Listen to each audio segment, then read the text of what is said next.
Everyone seems to have questions about rigging nymphs with indicators and dry droppers, but people seldom ask about where and how to fish them. These aspects are equally as important, so let me share some tips with you. Honestly, the best place to fish nymphs with indicators is in water with a broken, moderately fast current, like I have here in front of me. You also want to look for places with a uniform rather than swirly current for a number of reasons. First, it's hard to follow an indicator and get a good drift in swirly current. And second, although trout may hide under swirly currents from predators, when they feed, they like to be in a more uniform current because it's easier to hold their position and capture their prey. It's always a good idea to start first in faster water, especially because fish here have to grab quicker and they're easier to catch, and strikes are more apparent when a trout grabs a nymph in fast water. Here's what happens during a nymph drift, regardless of whether you're using an indicator or a dry dropper. You make a cast and the nymphs begin to sink.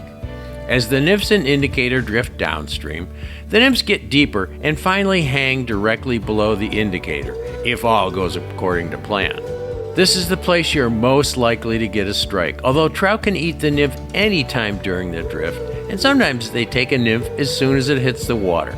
Sometimes the surface current moves much faster than the current below, or if the indicator lands in a different current lane than the flies, the indicator will pull them off to the side.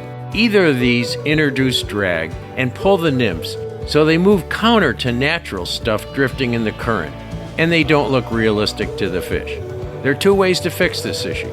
One is to make sure you cast your line, flies, and your indicator in the same current lane. Another is to add more weight to your leader so that the weight helps to counteract the pull of the indicator. Okay, I wanted to fish straight upstream in this pool, but I see some water under that tree that looks a little bit better, and I don't want to wade. It's too deep to wade over there. So what I'm going to do is, instead of mending, because I don't particularly care for mending unless all else fails. So what I'm going to try to do is reach my rod tip out over there as if I were standing in that current lane, so that without mending, I can still get a pretty good drift. So I'll show you how to do it here.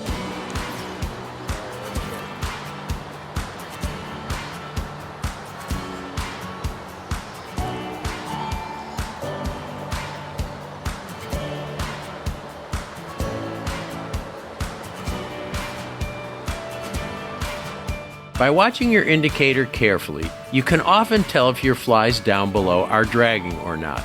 An indicator that seems to ride in a perky manner on the surface at the same speed as the current, or even slower, is what you want. So just to make this clear, there's a difference between a dragging indicator and a lagging indicator, okay?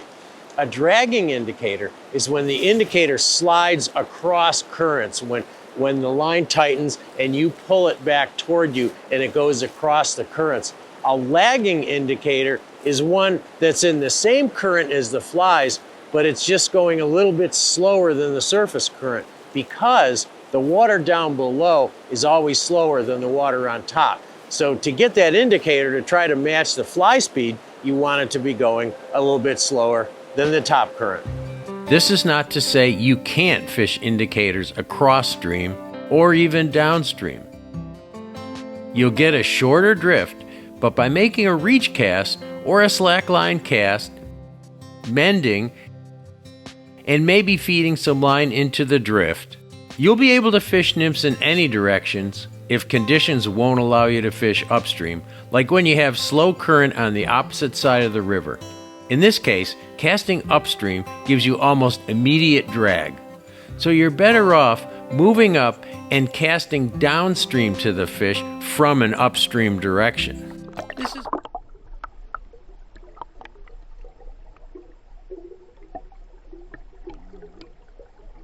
This video is made possible by Fish USA, America's fly shop. Visit us today at fishusa.com.